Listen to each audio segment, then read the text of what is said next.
Well, good afternoon, everyone. So good to have you joining us in this seminar. This is the seminar with Ruth Rice, and we'll be meeting Ruth again in a minute. The theme of the seminar is widely mental health in the church, but very specifically the particular response that Ruth shared a bit about if you were with us in the session this morning. So it looks like there are 70 or so people in the room already, and we're looking forward to a good hour together. If anyone who's joined has not been part of Canopy so far, a special welcome to you. Canopy is the online national gathering for Baptist churches around Scotland, and we've been praying and worshipping and listening to God together Friday night, today, and tomorrow morning we'll be gathering together again. But this afternoon it's seminars. All the details of the seminars are on the Baptist Union website, scottishbaptist.com. So if you want to catch up and rewatch this one, or catch up with any of the others that are happening at 1:30, or join another one at 3 o'clock, all the details are there on the Baptist Union of Scotland website. Anyway, I'd like to introduce our guest speaker this afternoon. So perhaps you can come up into the studio, Ruth. Hi there, Ruth. Hello. Many of us kind of met you on screen this morning when you had some input into our Canopy gathering earlier, and I want to give you a really big welcome live and in person with us right now. It's great to be with you, Martin. I'm coming to you from Nottingham, so going into English Tier 3 here, so I'm mostly got time to be chatting to you because I'm mostly at home. Great. Well, people in the Central Belt here in Scotland know quite a lot about that as well. Ruth has been a Baptist minister for many years. She was Baptist minister for 10 years, and she increasingly recognised the call to be involved in the support of people with mental health, particularly through the one vision that God has given her, Renew Wellbeing. And so these days she leads Renew Wellbeing, which is a charity helping churches create spaces really to support people with mental health, to support people with their mental health, and as part of that, developing rhythms of prayer. Ruth, we are so glad that you've come to join us. I've known you for quite a few years. I would dare to consider you a friend. You're also someone I respect highly. I've heard you teach in different contexts, and also just know your love for the Lord Jesus and your passion for the kingdom of God, which is at the heart of everything you're about. So thanks very much for joining us this afternoon, and I'll hand over to you. Thanks, Martin. It's lovely to be with you. I kind of wish we were all actually together. A trip to Scotland or a trip up my stairs. I mean, well, there's no comparison, but it's so great. Thank you for the privilege of being able to share a little of the Renew Wellbeing story with you. Before we do that, though, I wanted to lead you in morning prayer. So don't get confused. It's not the morning. I'm not in a different time zone in Nottingham here. But in a lot of our Renew spaces, prayer is absolutely key. And morning prayer, we use Psalm 103, verses 1 to 4. So if you'll allow me, just take a moment, make sure you're comfortable. And this is how a Renew Space day would start.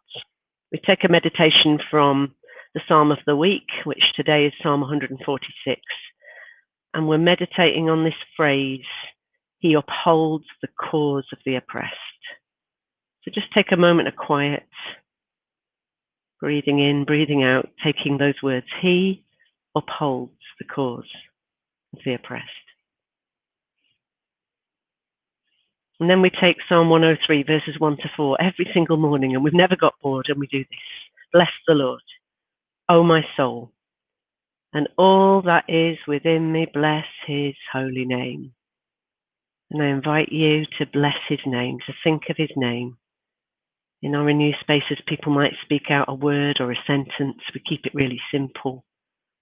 So just where you are, thank him for who he is.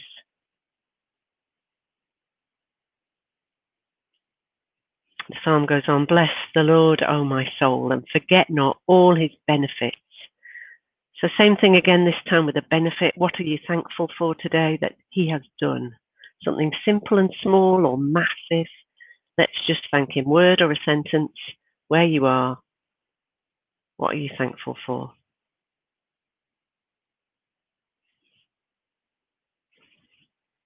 The Psalm says, he forgives all our sins. So we begin every day asking him to forgive us, receiving his forgiveness, and starting the day fresh at the cross.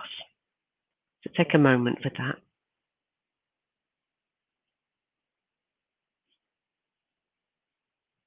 It then says he heals all our diseases. This is a tricky one, right? We're not seeing everyone healed, but we do believe there's only one healer. So instead of laying on hands of prayer for healing with mental health involved, we encourage everyone to bring themselves, body, mind and spirit, their friends, their neighbours' names, and to leave them with God to do his healing. So let's do that now.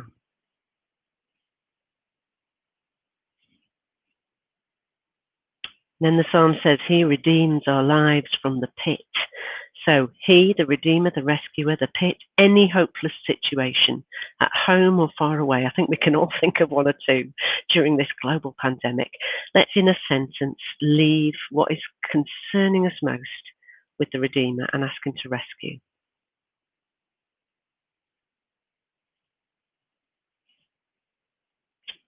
And then we come into land in this last bit of the section of the psalm we use, and it's this beautiful image. You crown us with love and compassion. So just picture him coming towards you with a crown for this day. And it is love and compassion. He loves you. He is compassionate towards you. Receive his love for this day.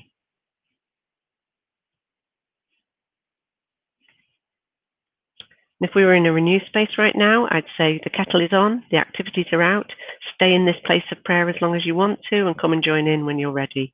The place of prayer remains open the whole time.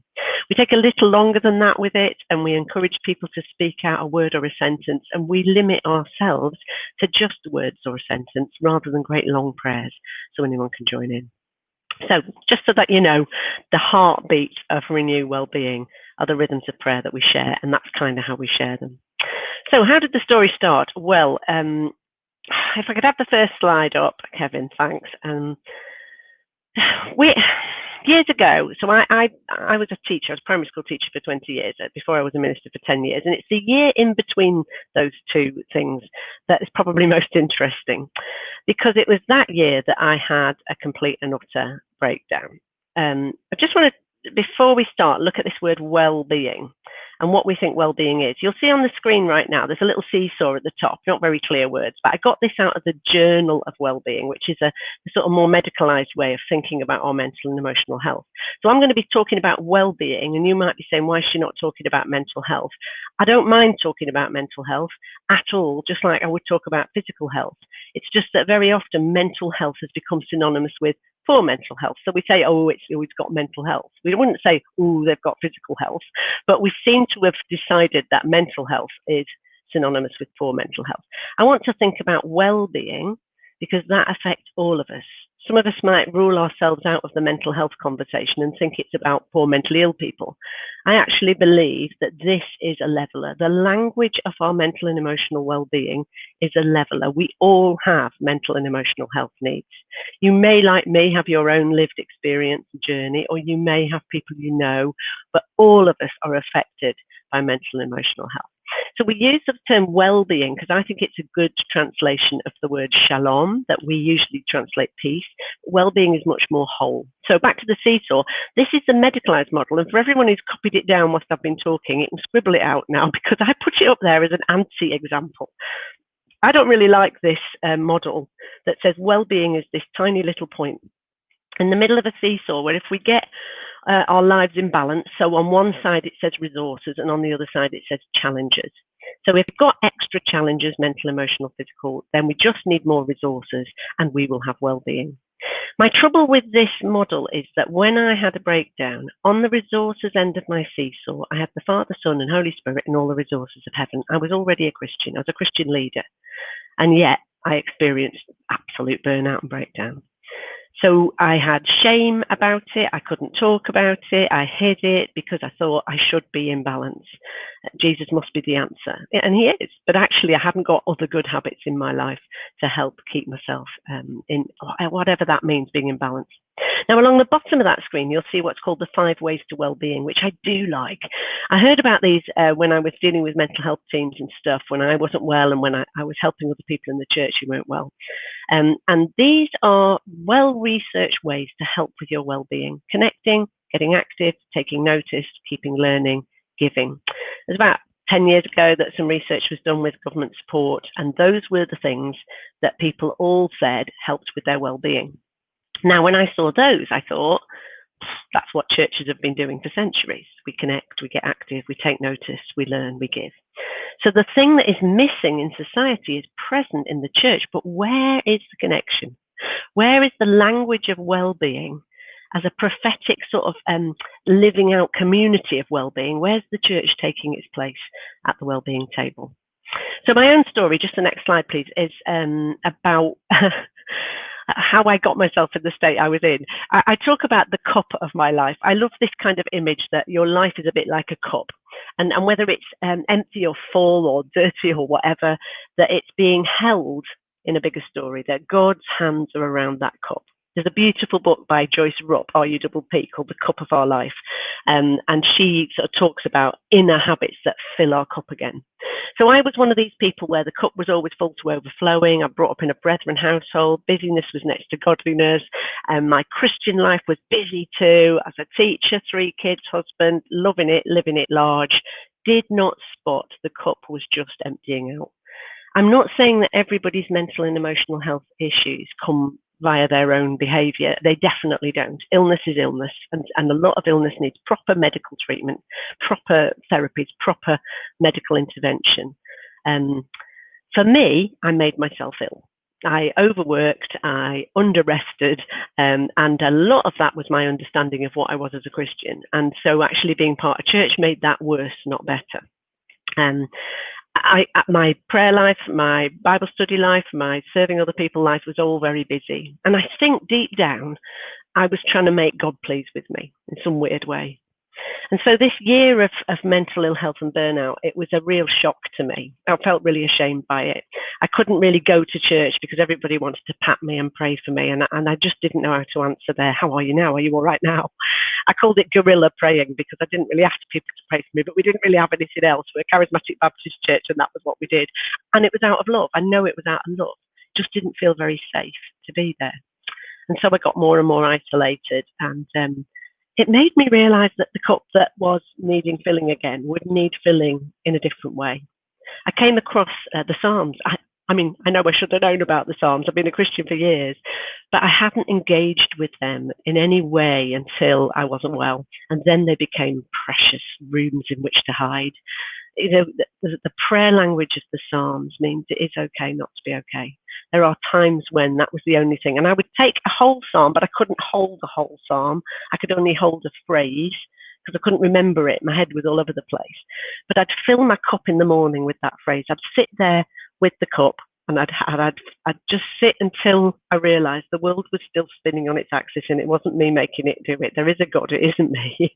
And that kind of image of being held in his hands, regardless of whether it was joy or sorrow in my cup, and then filling my cup, my life, with this one phrase that's always good and true. He upholds me. He upholds the cause of the oppressed. That's today's. And each week I'd change it to the next psalm, and I'd fill my cup with that. Now, I tell you all this because that was the formation for what became Renew Wellbeing.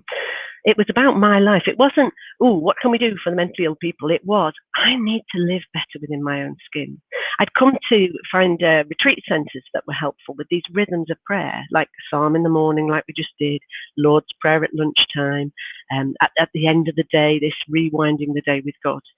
And I was quite irritated that I'd had to drive, I went to a retreat centre in Pembrokeshire called Brennan, which was lovely, but I'd driven 500 miles to find the presence of God, and I was part of leading a church, and it just seemed ridiculous.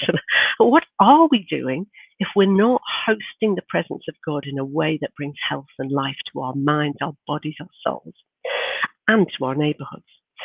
So coming out of this long time of not being well and finding habits like rhythms of prayer, like meditating on the Psalms, like having hobbies, you know, I don't know if you've got a hobby, but I'd forgotten I was a human being and I was busy just doing stuff for other people, felt it was time wasting if it was a hobby. So I re-engaged with creativity, with my own self, my own soul.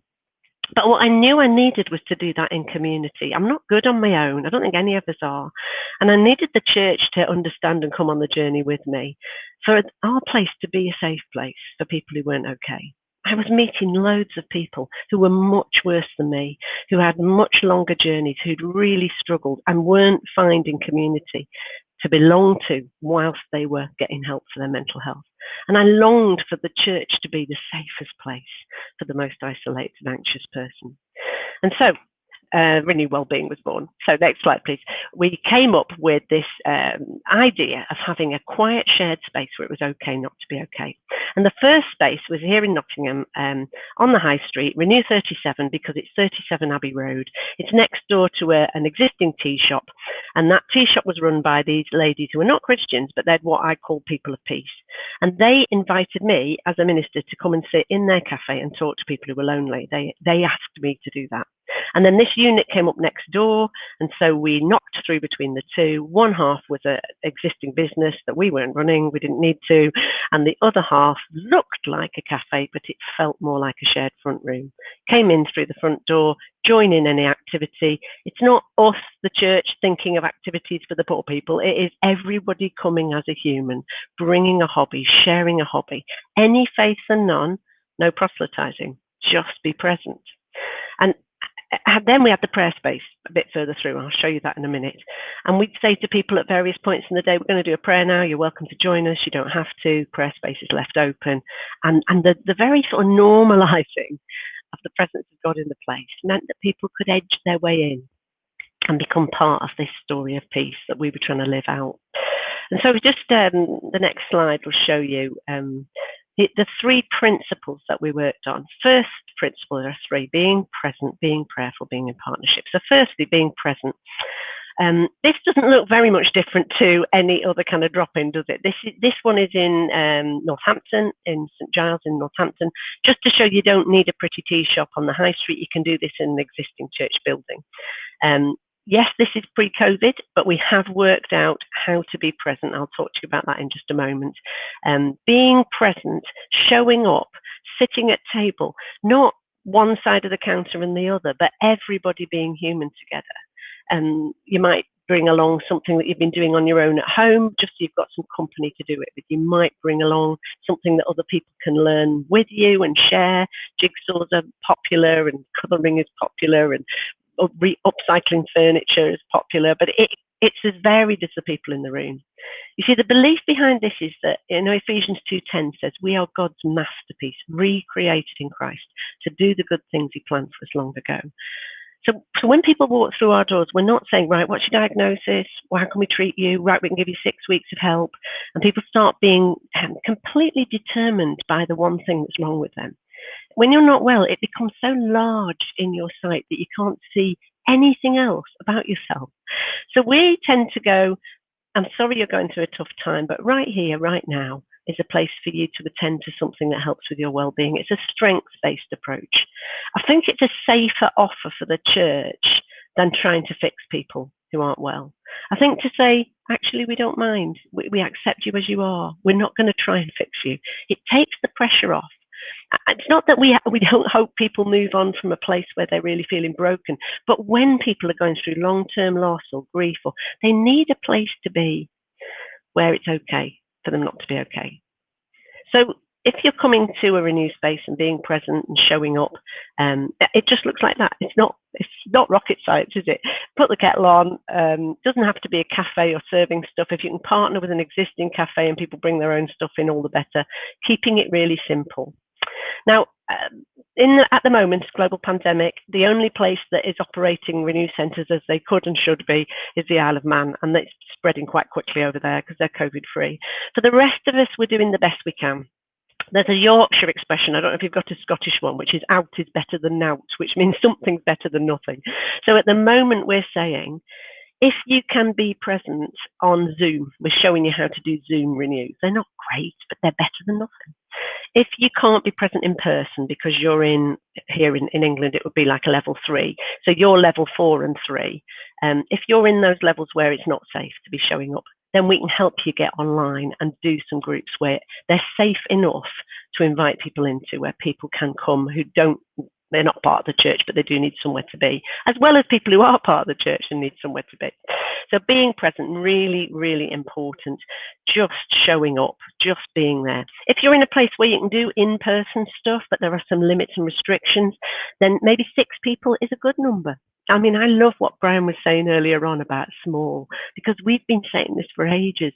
For people who are anxious, small is much better. And actually, the unit of church that Renew Spaces have become is a really strong unit. I think it is church, really, for some people. So 6 people, that'd be 2 hosts, 4 regulars. That is still better than nothing. That's 4 less, 6, you might say, less lonely people in the world. So we're encouraging churches in this time that this is a support group. So if you're in an area with very low rates of COVID, you can have up to 15 people very safely, very legally, because you're a support group. And that's okay to do. In fact, I would be saying for churches not sure how to use their COVID compliant environments, this could be a really good thing to do, to begin to open up your space just for small groups rather than to try and get everybody in rows with masks on. Being present. So I ask you a couple of questions. It'll come across the bottom of the screen. And if you want to answer these questions, then you can put some stuff in the, if you want to ask any questions, put something in the chat box. In what ways are you and your church being present in your community at the moment? I know that's hard right now, but the second question would be, how is that working for folk with mental ill health? Do you know? Are there people who are telling you, do you know, I couldn't manage to come into that? If this doesn't work for the most anxious and most isolated, if we're not there for the people who really need us right now, then I would suggest that Jesus would do something different. Look at John chapter 4. Look at the woman at the well. Have a read of that again. Jesus went out of his way to be there for one person. So there's a small unit. Would you do something different for the one? This isn't about big numbers. This is about consistent presence. Secondly, the second P that we look at is about being in partnership. We talk about partnerships. That's the next slide, please. We talk about partnerships with mental health services first. So the lady in this picture with the curly hair that you can see, she works for the mental health team in Nottinghamshire, and she is amazing. She's an atheist, but she really likes what we do, person of peace. She sits at table every week in our cafe space and just gives advice off the record. She advises some of her clients and patients to come along, and we can signpost back to her when we don't know what to do or when it's out of our depth. It means that we don't do rubbish mental health care on the cheap. To develop a partnership with a person of peace in your local council is really key. It could work very differently for you. There might not be somebody, if you're in a rural area, it might be a local GP who's got a kind of link, or it could be another mental health charity like Mind who do some more intervention type groups. What we've developed here is saying, don't try and do what you can't do. Do what you can do well. Do the showing up, put the kettle on, you know, get some hobbies and stuff out, but be in partnership. You'll know the language of people of peace, I imagine, from Luke chapter 10, where Jesus sends out his disciples and he says, find the people of peace and stay with them. If your blessing rests on them, then stay. And we believe in the cafe owners from next door and Rachel here from mental health services, people of peace. They might not be people of faith yet, but God is at work in his kingdom through far more than we can ever imagine, far more people. So if we find the people of peace and work with them, that could be amazing. When I first set up Renew 37, I remember I was leading the local church, and I was going along to case reviews with people who were really struggling with their mental health, because it got me here, you know. And I was sitting in these rooms and thinking, this isn't good enough. We're not giving people enough support in the community. You know, where are mental health services in our communities? So I went along to complain, and I thought, right, I'm just going to go for the top. And I found the person with responsibility for adult social care in our council. I made an appointment. I went to see her, all guns blazing, sat myself down, and I went, this is not good enough. You know, this lady, she's been on a section in hospital for 4 years. She comes out of hospital. She's only got 8 hours a week support. It's never going to work for her. It's the first time she's lived on her own, blah, blah, blah. And this dear lady, this counsellor, local counsellor said, yes, you're right, Ruth, shall we pray? Turned out to be a Christian. And she then introduced me to other people who helped me set up Renew 37. It was just a dream before that point. And this woman that God had put in a position of authority in politics was just the right person. I didn't know. So as you pray and you want to set up these spaces, partner with those people in your local areas who already know. They've rolled up their sleeves. They're doing the work. I guarantee they will want to work with you as a church if you're prepared to limit what you do to something safe, simple and sustainable. Partnership. You also want to partner with people who have got lived experience of mental ill health. They're your experts. In one of our centres in Northampton, there's a dear lady who was coming along who'd been in hospital a lot, become a Christian, come to the church. And she said, up to this point, she said, Ruth, I know I was loved in this church, but I was a bit looked after. But in this space, in the Renew space, I'm the expert. How beautiful is that? When we got the Archbishop of Canterbury came to look round, and I got her to show him round because she's the expert in the space. It's giving dignity to those people who haven't had dignity. Partnership. So I ask you a couple of questions about partnership. Who are you partnering with? Which people of peace do you already know in your community? And have you got any good relationships with your local mental health teams? If you're thinking of questions as we go along, use the chat box, pop them in there. We'll come back to them at the end. But as a charity, we can help you because we can tell one story to open up another door, if you know what I mean. So, for example, in one of our areas, in Leicestershire, actually, the local council loved what the churches were doing and said, right, we'll put a salary at this to help support churches. How many churches can you find us? So then I used that story to tell other local councils, and then they're a bit like, oh, we want to do that too. In Toaster in Northamptonshire, the council actually funded a position there because they liked what they were doing. So then I can tell that story to other councils that are less willing to do something and go, look, we've got all these amazing churches willing to do something simple and sustainable, but volunteering isn't free. It costs them their time, and they need to know they've got support if they get out of their debt. So being in partnership. Lastly, and not least, most, is this being prayerful. So here's the Renew Space prayer room. You can just see it on the screen there. It's just a little space. It's about the same size as the cafe space. Oh, looking at it now, it makes my heart warm. Because I set this space up because I needed it. I set this space up because there was no way I could lead people without being honest about my own brokenness. But it wasn't free therapy. It was, this is how I live. I mean, those things I talked about at the beginning, the cup thing and the rhythm of prayer, I was practicing those in my own home and with my neighbours, and people were coming to faith, but they weren't accessible to everyone. And my dream was that there was a space that everybody knew they could come to. It wasn't the church's space. It was a community space that anybody knew. It was like their home as much as our home. And God's proved to me now that can be church buildings. I was a bit, I don't know, I thought we should all leave our church buildings and do something else. I don't think that now. I love this stuff Martin was talking about the big trees and the smaller trees and the canopy. But I actually believe that what God's saying in this time is the bigger trees provide shelter for the saplings to grow. That we need the older denomination and the older sort of churches and the ancient practices to provide some safety for the new things to grow. And so these little Renew spaces have grown up in amongst the trees. That the larger trees have funded and supported the smaller things to grow. At the church that I was leading, a Baptist church in Nottingham, you know, it's a lovely bunch of slightly older, risk-averse people, but they were willing to do this. Bless their hearts, they were willing to put their monies where their mouths are and just do this thing. And the beauty of Renew 37 is the first thing we got open again when we were able to. When we were able to do something, we didn't start Sunday services, we started the Renew space because more people have come to faith through this prayer room than anywhere else. Just being able not just to join in the rhythm of prayer, and you know, even like the cafe owner from next door said, oh, I've learned the Lord's Prayer, so I can come and join you. Hearing people praying for the first time. a dear lady who'd lost her son to suicide, she'd just come and sit in this prayer space.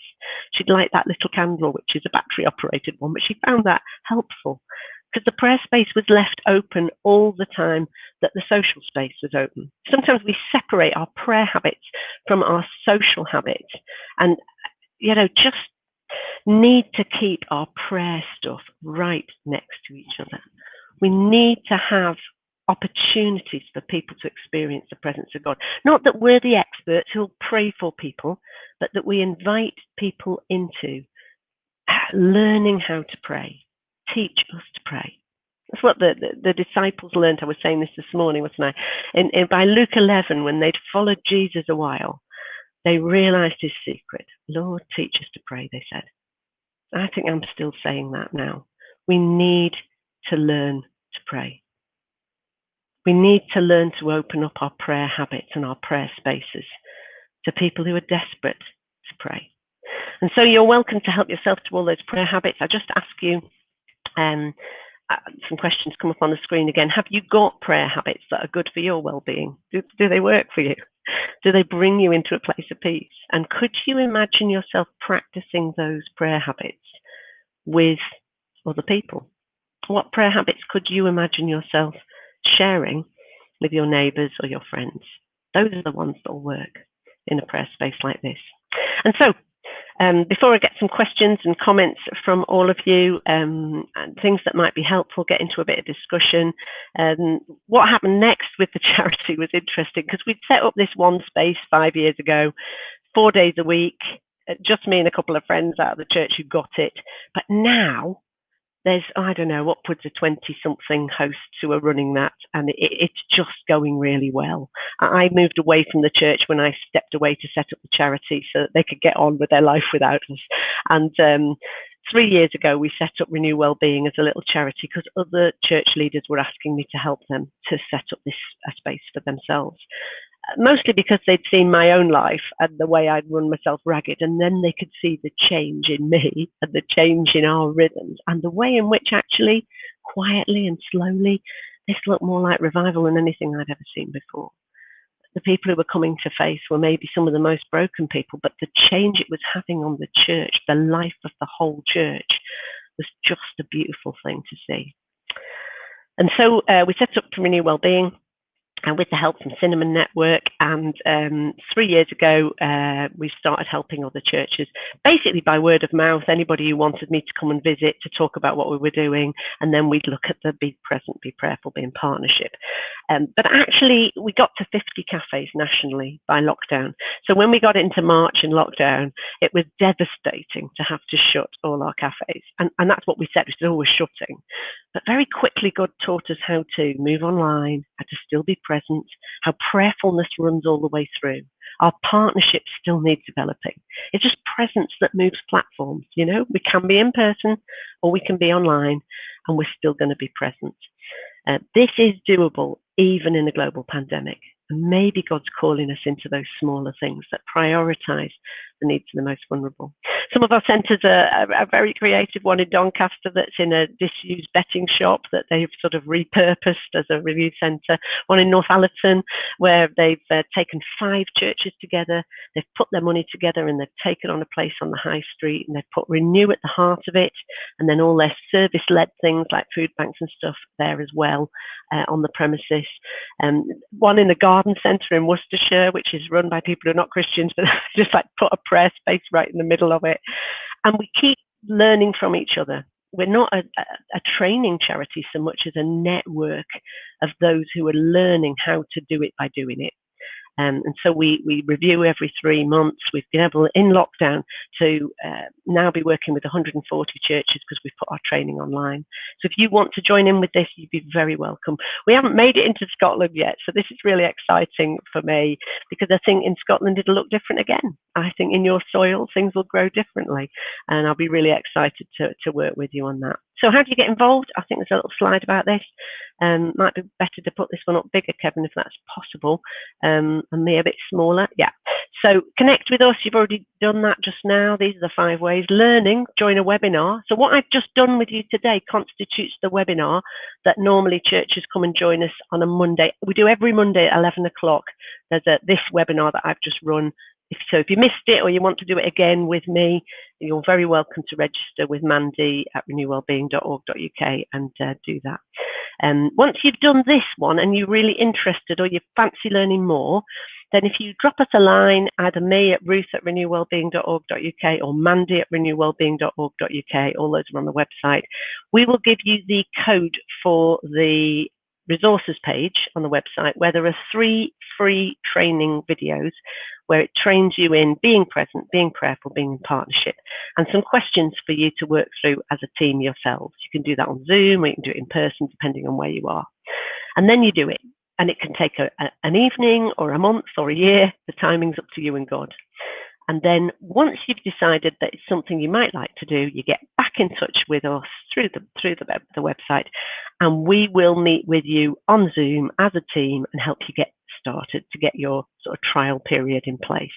We invite you then to become part of the Renew family. You can give financially, but you don't have to. We're not as interested in that as we are in spreading this thing. So the training's all free at the moment. You're welcome to help yourself to that. And our prayer is that through these small, simple places of prayerfulness, presence and partnership, that the well-being of the church would just burst out and become a prophetic image into our communities, that we would be the safest places for mental health services and GPs to socially prescribe people to, but also that we would grow in our faith in a way that brings shalom to ourselves and our communities. So I hope that's been helpful to you. There's a couple of other little resources. I don't know whether I have that slide there or not. Is there one more? There might not be. Yeah, here you go. You might want that a bit bigger as well. Thanks, Kevin. So that's the contact details. If you want to have a look on the website. On Amazon, there's a little book I've written. It's an ebook, I'm afraid, but it's 5 ways to inner wellbeing. If you want to get hold of that, it's $1.99, and it goes through the prayer rhythms and the cup stuff. And we've just got a book out called Slow Down, Show Up and Pray, which is coming out in January. It's available for pre-order now. If you go on our website shop, then we'll give you a special canopy deal for that. So if you would like to get hold of the story of Renew Wellbeing and the manual and the prayers and some poems that we've written, that's all in that book that's coming out soon. We also really recommend to you sanctuarymentalhealth.org. This is another mental health charity that do a really good training course for your small groups in your churches. So it's about 8 weeks, 8 sessions, really, really excellent stuff about stigma and what is mental health and the sort of theology behind what we do. So we partner as an organisation. We know that God has said to us, here's your one thing we want you to do. And so we partner with other people who are doing other things well, and we bring all that into what we offer you. So thank you, Kevin. I'm just going to read a poem. If you want to that's brilliant. Thank you. When I was first thinking about and dreaming of setting up this first space, it was because I needed it, but it was because I'd met people who also needed it. This was a journey that I could see. I could just see this space. And God showed me this image of like a battlefield of despair. And on the battlefield, there were all these little picnic sites and these sort of picnic rugs with baskets open on the picnic rug being filled from above. And those of us who were sitting around the picnic, just inviting people from the battlefield, some who were dead, to get up and come and join us. They were safe places in a battlefield. And I feel like that was God's sort of revelation to me of the battlefield of despair becoming the picnic site of peace. And it made me laugh because as a minister, I used to say, come on, this is not a picnic we're on, this is a battle. Do you know what? It can be both. Don't weary yourself. Know that you are loved. Partway through the worst year of my life and my breakdown, I felt God said to me, and I was doing nothing. I was watching reruns of Dallas. That's how ill I was. I felt God say to me, Ruth, I could not love you anymore, and I'll never love you any less. Isn't that beautiful? That's the gospel. it is okay not to be okay, because he has got us. He is holding us. He is bigger than a global pandemic. And it is time for us as church to be sure of our gospel and live it. Here's the poem that I wrote, and then we'll take some questions. I can see a place where all are welcome, where family is beyond blood, where those who thought they had the least to say, least notice taken, become most loved, most honoured. A place where all seek God, all seek and find his beautiful presence and become viral carriers, infected with his sweet love and grace. A place where we all acknowledge ourselves as broken and no labels are necessary other than human and loved. Where sin is acknowledged and left behind and sadness is allowed to be what it is for as long as it needs to be. Where honesty is the native tongue and being transcends doing. Where sitting quietly with yourself and God is valued as much as busying yourself with others. Where the other is seen through the eyes of the God who made them and are loved with his compassion. Where simplicity, gentleness and joy live and God is not privatized into meetings. Where we become, all of us, young and old, co-creators with him of small things of beauty and large systems of justice, of little works of art and big works of courage. A place to dream, to imagine, to dare, a place to rest and pause and be, a lump of yeast of kingdom life carrying the DNA of Christ to every home and workplace, a quiet, shared place where it's okay not to be okay, where one place becomes many places, a web of well-being across the nations. I can see a place. May the Lord bless you to see what that might look like in your communities, what well-being looks like in practice. Lord, help us. Just take a moment to, there's been a lot of words there, let them settle in you. And if it's not for you to set up Renew Spaces, at least for you to know that you are loved and that these habits of well-being are for you as well.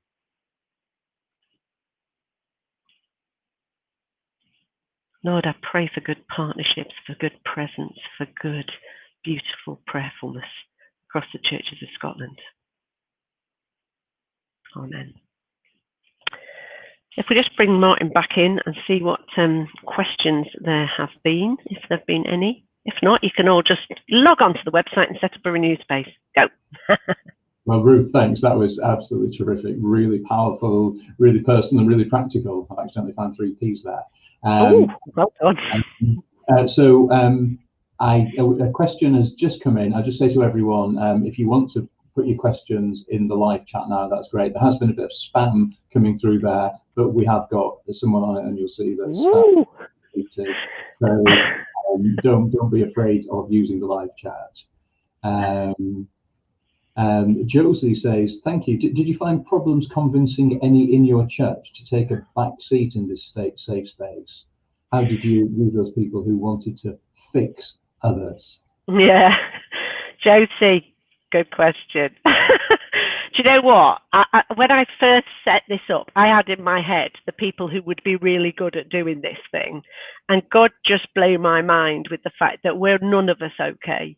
And even those people who thought they were fixing, very often it's because we don't want to admit the fact we can't sit down and do a hobby for more than 5 minutes with this compulsiveness to do something. So it was self-selecting in the end. What we didn't do was say, you can't come and you better not because you're like, you're going to pray too long or you're going to try and fix people. We just let God decide. We said, look, this is not just for people with a diagnosis of mental ill health. This is for anyone with a pulse. And for those who came along and wanted to do something and fix people, they very soon realized that they weren't going to get to do that. They didn't. They just prayed for us, and bless them, there were other groups of people who got behind the scenes just praying for it and blessing it.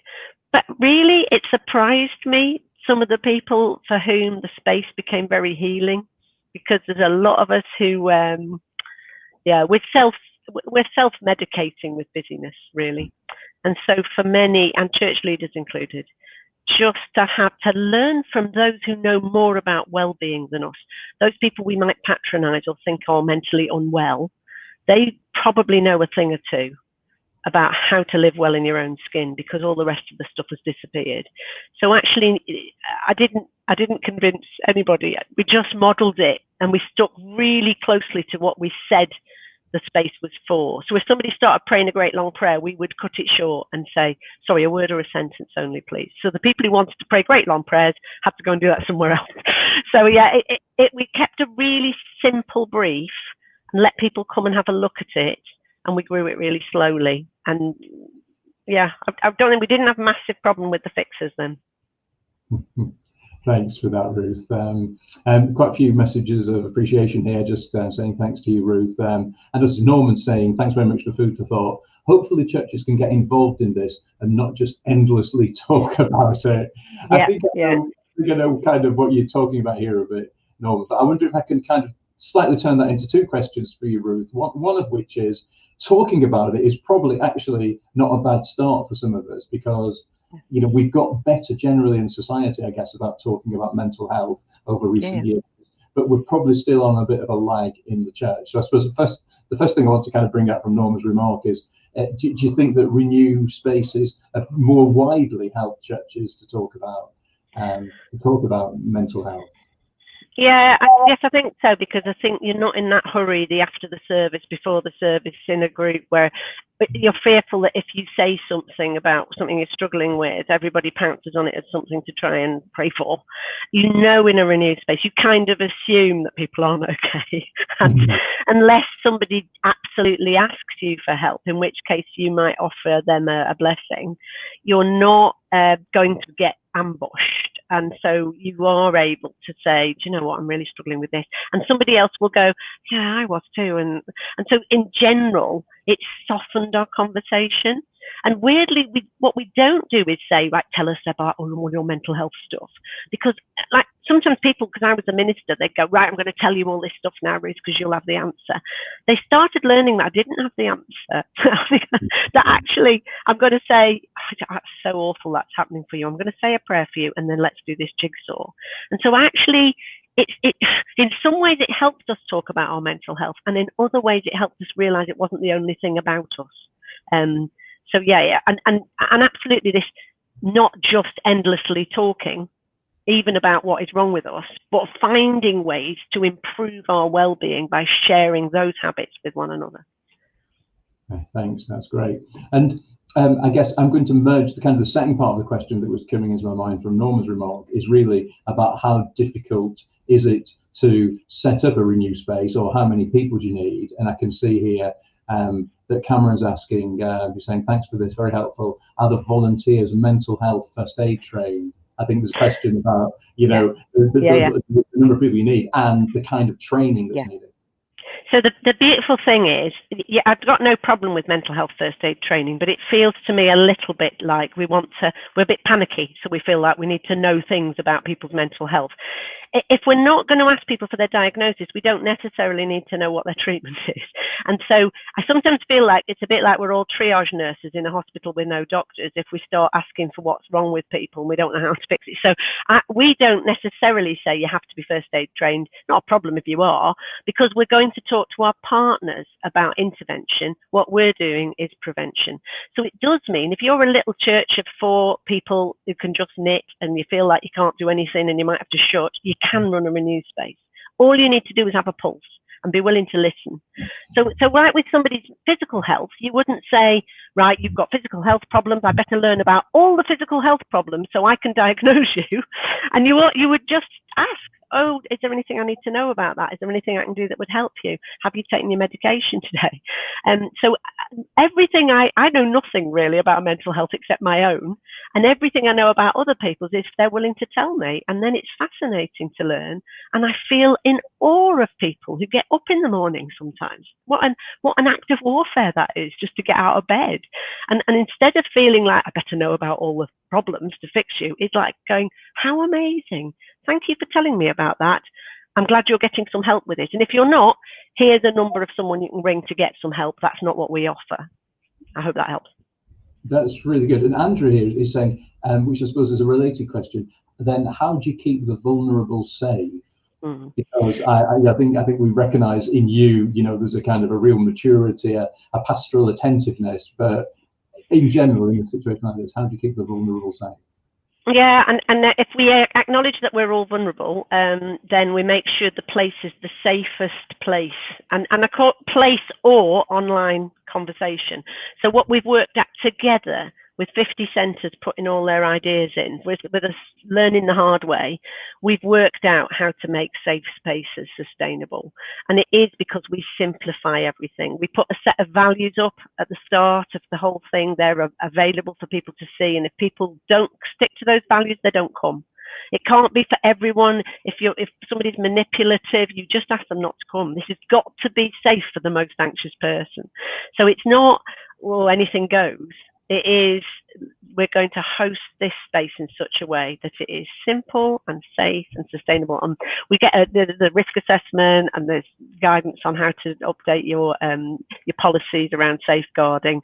It makes it sound, I don't go into that too much because it sounds complicated. It's not complicated. Actually, simplicity, learnt simplicity, does keep things much safer.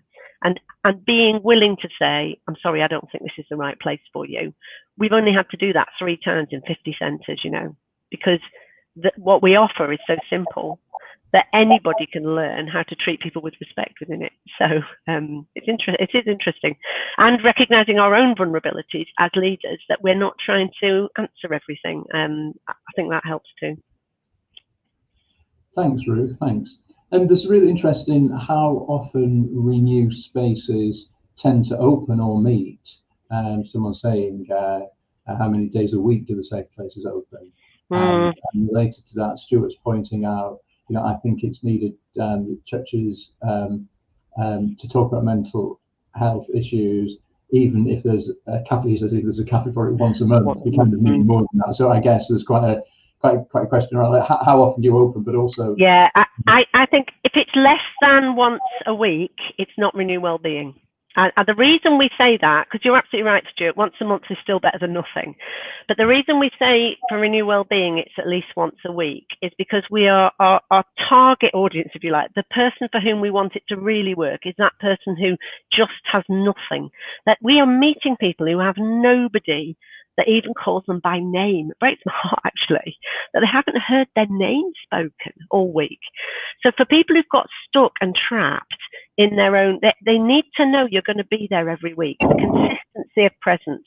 So we were saying pre-COVID, at least 2 hosts, at least 2 hours a week. Some places managed to work together across the town and be open all week, which is fantastic. But realistically, 2 hours a week. In COVID, we're now saying anything's better than nothing. So yes, you're right. Go half an hour a month, and we'll probably still let you under the wire. But we do want Renew Wellbeing to be synonymous with a consistent presence. So 2 hours a week is a good rule of thumb. Yeah. Pre-COVID, you might have a room where one corner, you just use a little screen, or you just designate it with a nice sofa or something and go, that's the quiet corner.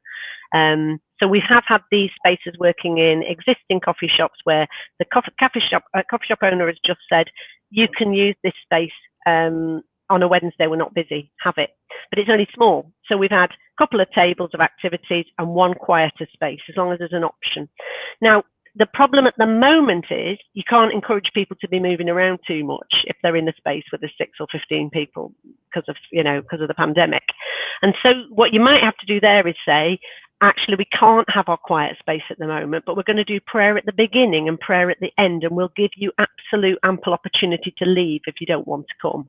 We do the same with our Zoom spaces, that the prayer is at allotted times, and people don't have to come, or they can switch their screen off if they don't want to take part.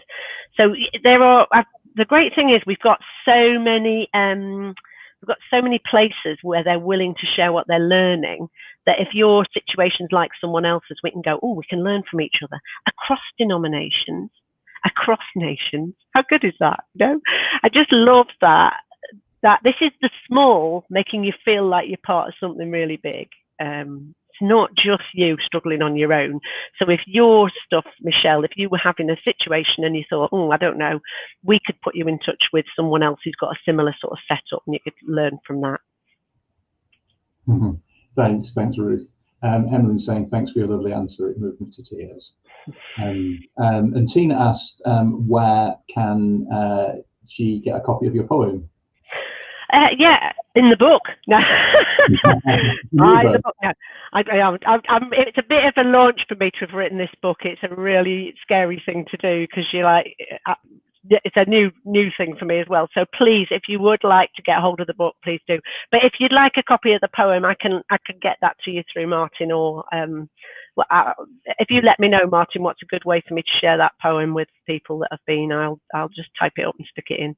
Well, if anyone's interested, if you were to email me, martin@scottishbaptist.org.uk, then we can make sure you get it. Got a sneak preview of the cover of Ruth's book. Show Up and Pray, and you can see that if you go to the renewwellbeing.org.uk website, then there are some pre-order deals that you can get. So it's normally £9.99, but you can get it for £8.99. And if you like Ruth's talk so much that you want to get multiple copies, it gets even better. So that's Ruth's thing plugged. And I read 5 Ways to Inner Wellbeing, which you can get on Kindle. It's just a short book, and I think it's probably £1.99, which kind of is Ruth exploring those 5 key aspects of well-being that she put on the screen near the beginning. And that's really worth reading as well if you just want to immerse yourself in these particular insights Ruth's got. Well, Ruth, I want to say thank you ever so much for everything you've shared with us this morning, and then in particular this afternoon as well.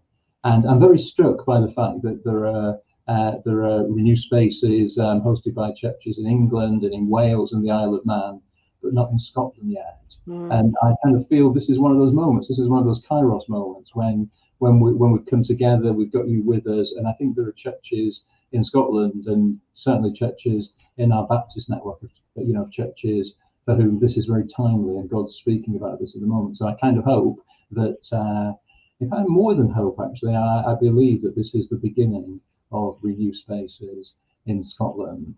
And Ruth said, if you want to kind of share this with more people in your church and find out more about the training, there's an opportunity. I think, Ruth, come in on this, but every Monday you are kind of doing the introductory thing. Yeah, every Monday at 11 o'clock we run this seminar with a chance to have a chat, and it's quite an interesting one to come on. But if you've already been to this and you think, no, I want to just carry on, you can now get the rest of the training off the website and just crack on. But if you want to chat, just get in touch with me, Ruth, at renewwellbeing.org.uk. Sometimes a chat is helpful to see whether it might be for you. I think I'm going to take on Scotland as my patch because I've got coordinators for all the other patches in England and Wales and the Isle of Man. So I need a patch. So Scotland, you're mine. Great. Well, Ruth, thank you ever so much. And I'm sure that some of us will be working with you more in the future as we develop this. Listen, the Lord bless you and keep you, and make his face shine on you and on Renew Spaces around the United Kingdom and soon in Scotland, we hope to.